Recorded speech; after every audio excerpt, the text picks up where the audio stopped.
Hello and welcome. Today I'd like to show you this hickory bamboo laminated warbow that I recently finished and point out where I went wrong with it, things that I could improve upon for the next one, and this is as much for my own record keeping as it is perhaps for you if you're a beginner like myself to avoid the same mistakes that I made.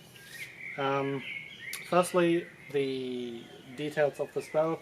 It is roughly 183 centimeters from one nock groove to the other.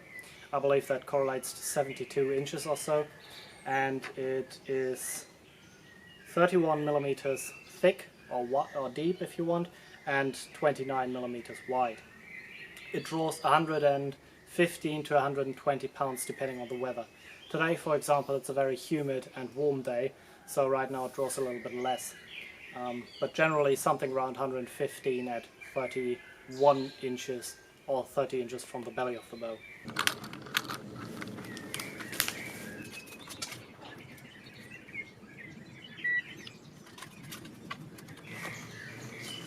That gives 117 pounds at 31 inches. There's a couple of problems with this bow, and the first one is that if you know about warbows, you will think that the bow is actually incorrectly made in dimensions, because the Mary Rose bows, which are the war bows from the Tudor warship that sunk effectively and the closest to the medieval warbow that we do have, were all wider than they were deep, and on this bow that was not so much by choice as by necessity. When I glued up the materials, the problem arose that there was a bit of an area where the glue line just wasn't contacting properly because I had failed to flatten out the bamboo or the hickory properly prior to gluing up. That escaped me during glue up, so eventually when I took off the clamps and everything was done, I saw that there was a gap where the materials weren't touching properly and there was no glue in between. And I didn't want to take my chances with the draw weight that I had in mind. Originally it was supposed to be 130 pounds. But then I removed the material so I could actually see what I was working with, and by the time I was done it had of course developed, since right in the middle, a sideways bend, which I had to compensate for by removing wood from the stronger side. Now if it bends like this, you want to take off material from this side, generally speaking, because this is the stronger, this is the weaker side. And by the time that was done I was at 29 millimeters wide, which is quite too narrow, to be honest, but well, that's something to learn from.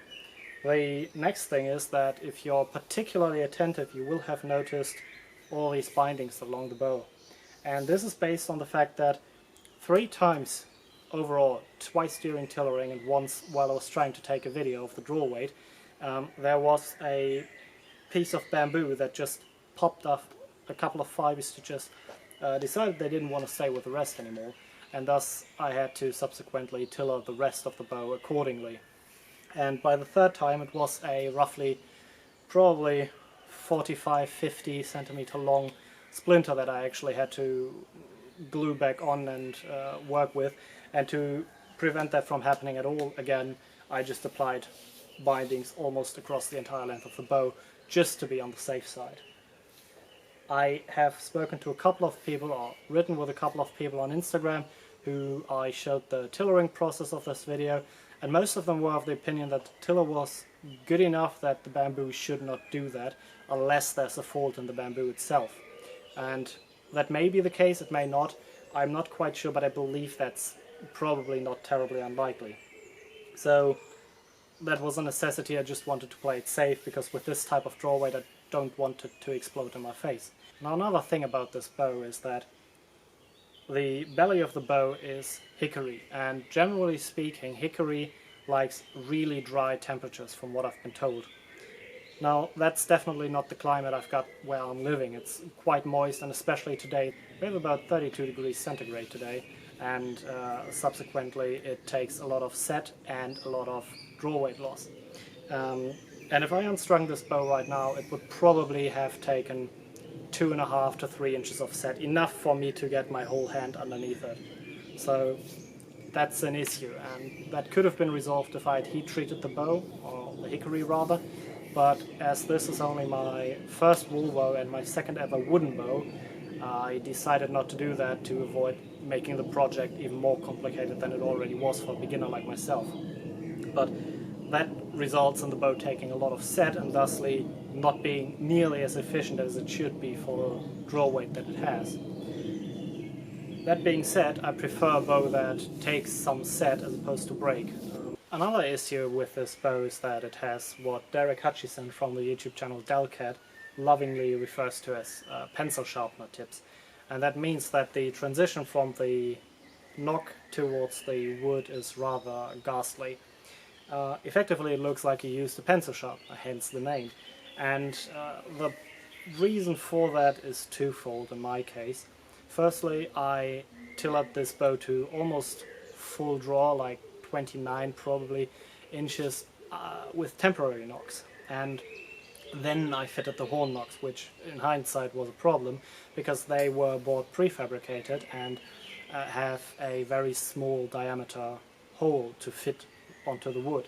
So as the draw weight was already lower than I intended, by the time I would have feathered all of this in, I believed to have lost too much draw weight, so I didn't bother with it. The result is this rather gopping transition, to be honest,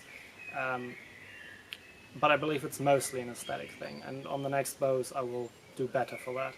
But yeah, that's essentially the reason why it has that flaw right there, and I think it's mostly an aesthetic thing.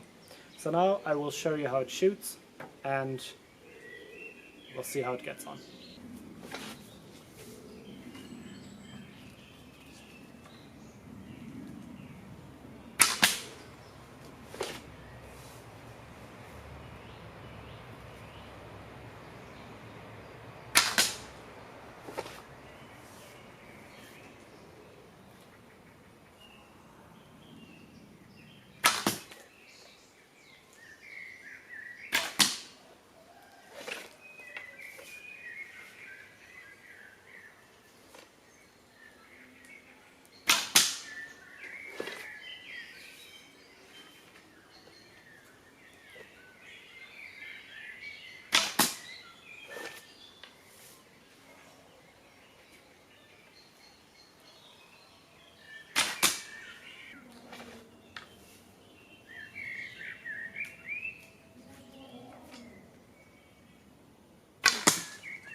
Alright, that was it.